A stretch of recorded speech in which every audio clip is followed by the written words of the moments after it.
Shalom bien-aimé, que la paix et la grâce de notre Seigneur Jésus-Christ soient communiquées ce matin.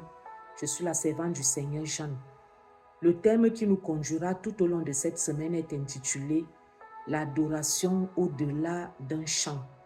Et le sous-thème sur lequel nous méditons ce matin est intitulé « L'adoration, une pratique ancienne ». Dans la spiritualité, il y a 3 mots qu'on ne peut pas dissocier. 3 mots qui vont toujours ensemble, Dieu, culte et adoration. C'est-à-dire que quand il y a un Dieu, il y a un culte qui est rendu à ce Dieu. Et dans le culte qui est rendu à ce Dieu, il y a l'adoration qui est incontournable. Quand nous regardons d'abord au niveau, dans le milieu de l'idolâtrie, c'est-à-dire que des cultes qui sont rendus, des croyances à d'autres dieux, nous voyons que si une personne décide de faire d'un arbre, décide d'adorer la nature et qu'il décide de faire d'un arbre son Dieu, il ne va pas simplement le déclarer, il va rendre un culte à ce Dieu-là, c'est-à-dire à cet arbre-là. Et dans le culte qui sera rendu à cet arbre-là, qui est son Dieu, auquel il croit, il y aura l'adoration. Donc, il va adorer l'arbre. Quand c'est dans le cas de ceux qui croient, par exemple, prenons le cas du soleil. Si quelqu'un dit que lui, il croit au soleil, il va rendre un culte au soleil, il va adorer le soleil. Si quelqu'un fait d'un animal son Dieu, il va rendre un culte à cet animal-là et il va l'adorer. C'est-à-dire que, parlant d'une divinité à laquelle on croit, le culte va toujours intervenir. Et comme le culte va intervenir, il y aura également une grande place pour l'adoration. Alors nous parlons cette semaine de notre Dieu, celui-là qui a créé le soleil, les arbres et toutes ces choses-là que les hommes adorent, même les êtres invisibles que les hommes adorent. C'est de lui que nous parlons ce matin. Alors nous comprenons que quand on parle de l'adoration, celui-là qui mérite l'adoration, c'est le véritable Dieu, notre Dieu, celui auquel nous croyons. Et bien aimé, quand nous mettons en équilibre les exemples que nous venons de prendre et notre marche chrétienne, nous voyons, comme nous l'avons dit tout à l'heure, que si quelqu'un croit à un être, croit à une chose et fait de cette chose-là son Dieu, il va lui rendre un culte. Et dans ce culte, il va l'adorer. C'est une nécessité, ça fait partie des principes attachés même à la spiritualité. Alors pour toi qui as cru au véritable Dieu, tu ne peux pas mettre l'adoration de côté. Tu ne peux pas dire, ou encore je dirais plutôt, tu ne peux ne pas rendre un culte à Dieu. Ça fait partie des lois, des obligations. Quand tu as une relation avec Dieu, tu dois lui rendre un culte. Tu dois également l'adorer. Tu ne peux pas ignorer l'adoration. Je dirais même, tu ne peux pas ignorer le fait que Dieu attend de toi que tu lui rendes un culte.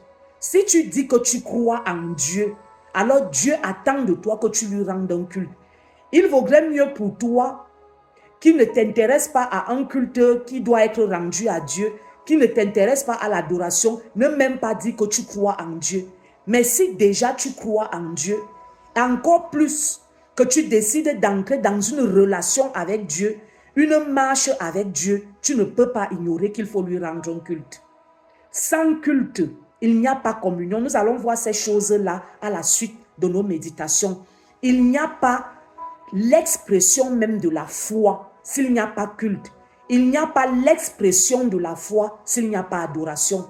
On croit en Dieu, on lui rend un culte, et comme on lui rend un culte, on l'adore. Donc l'adoration devient en ce moment-là une obligation, une nécessité. Sinon, il n'y a pas connexion entre Dieu et toi. Quand nous allons dans le livre de... Tout à l'heure, nous avons parlé du soleil que les gens adorent parce qu'effectivement, il y a des gens qui adorent le soleil. Il y a des gens qui font des arbres leur Dieu. Ils vont donc appeler arbres sacrés. Il y a des gens qui font des animaux leur Dieu. Il y a même des gens qui font des êtres invisibles leur Dieu. Nous voyons que toutes ces créatures-là sont les créatures de Dieu. Ils se sont autoproclamés ou encore les hommes les ont choisis comme Dieu et les hommes ont commencé à l'adorer. Mais celui dont nous parlons cette semaine, c'est le véritable Dieu qui est établi dans l'univers. Au-delà même de ce que nous pensons, de ce que nous imaginons, il est Dieu. Il a toujours été Dieu. Et comme nous avons vu tout à l'heure que le principe c'est quoi? C'est que Dieu, culte et adoration. Alors parce qu'il a toujours été Dieu, alors il a toujours été adoré. Il a toujours reçu un culte.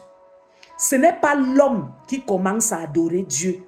Puisqu'il est Dieu et qu'il a toujours été Dieu, qu'il n'a ni commencement ni fin, il a toujours été, alors il a toujours été adoré. Dans le livre de l'Apocalypse, le chapitre 4, nous allons lire seulement le premier verset, mais je t'invite bien aimé à lire la suite. Tu trouveras cela très intéressant à la lumière de la méditation de ce matin. L'apôtre Jean dit, « Après cela, je vis une porte ouverte dans le ciel et la voix que j'avais entendue me parler au début et qui résonnait comme une trompette me dit, « Monte ici et je te montrerai ce qui doit arriver après cela. » L'apôtre Jean a des visions et des révélations. Et quand tu lis avant d'arriver au chapitre 4, tu remarqueras que Dieu lui révèle d'abord, lui donne d'abord 7 lettres qu'il doit faire connaître à 7 églises. Et dans la compréhension de cette lettre, nous comprenons simplement que Dieu est en train de s'adresser à ses enfants. Tu peux entendre lettre écrite à l'église de Philadelphie ou lettre écrite à l'église de Thyatire. Et tu vas te dire, c'était à cette église-là que Dieu s'adressait. Mais Dieu s'adresse aussi à nous aujourd'hui. Et dans les différentes lettres, tu rencontreras une chose. Il y a des remarques et des critiques que Dieu fait. Il interpelle dans les lettres.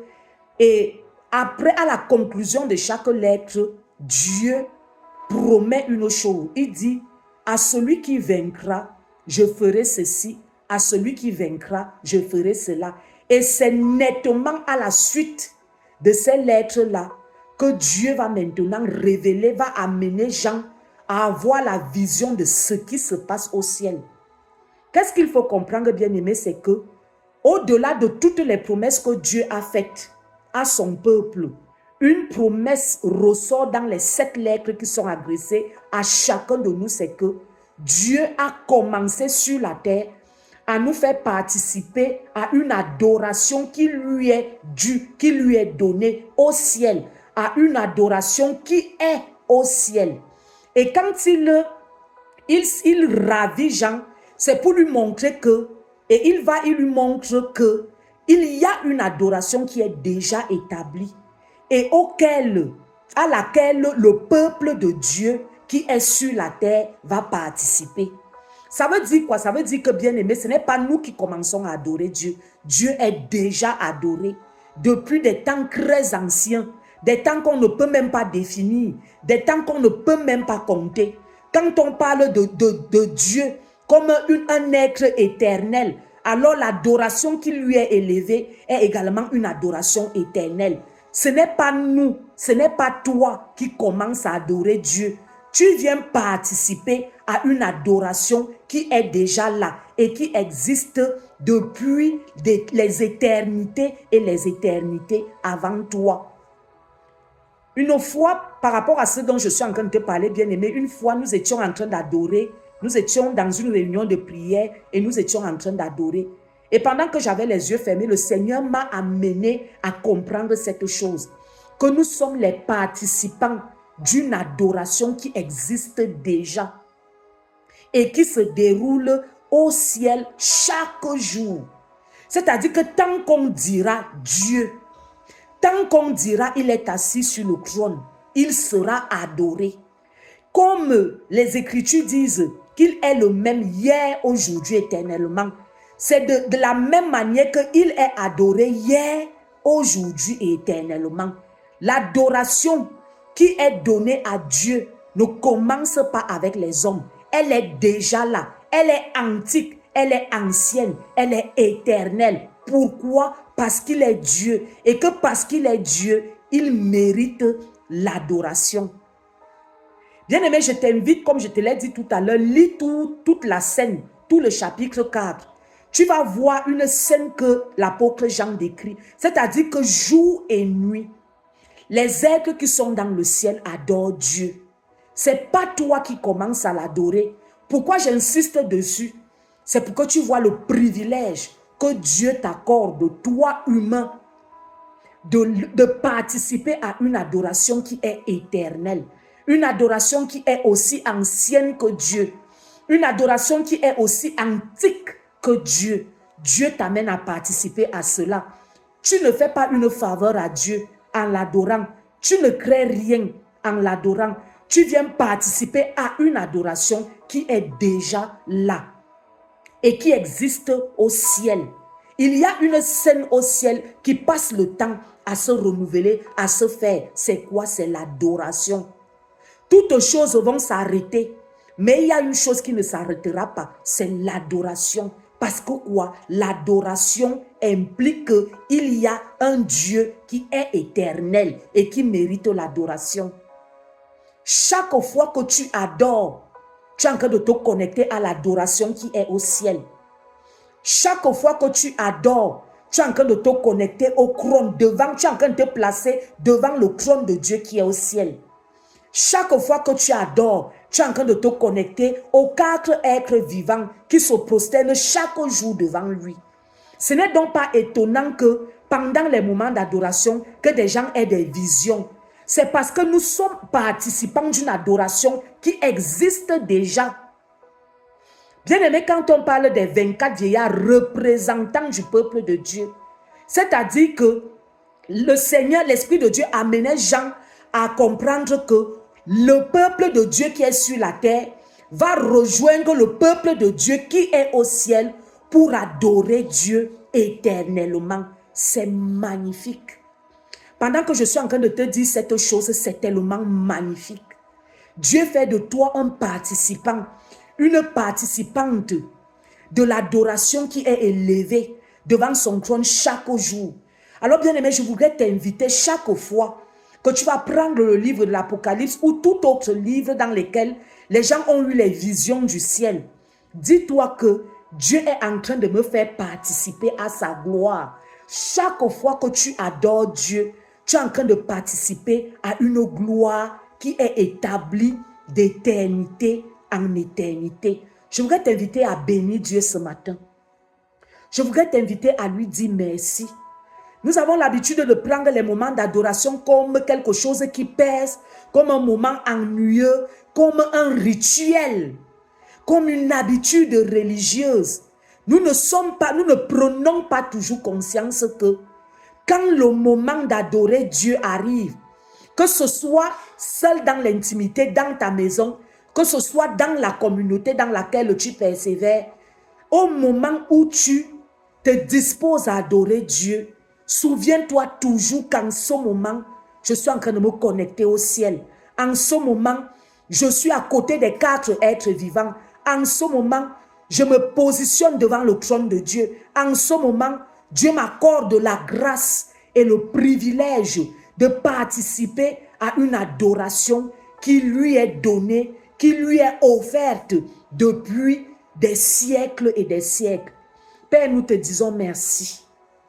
Merci d'avoir fait de nous ceux-là qui participent à ce qui a commencé à se faire depuis des temps très anciens. Tu nous as introduits parmi les adorateurs. Tu nous as introduits parmi ceux-là qui se prosternent devant toi pour t'adorer, pour te célébrer. Tu nous as introduits parmi ceux-là qui t'adorent depuis les temps très anciens. Seigneur, nous prenons conscience que chaque fois que nous adorons, nous participons avec les 24 vieillards, les représentants.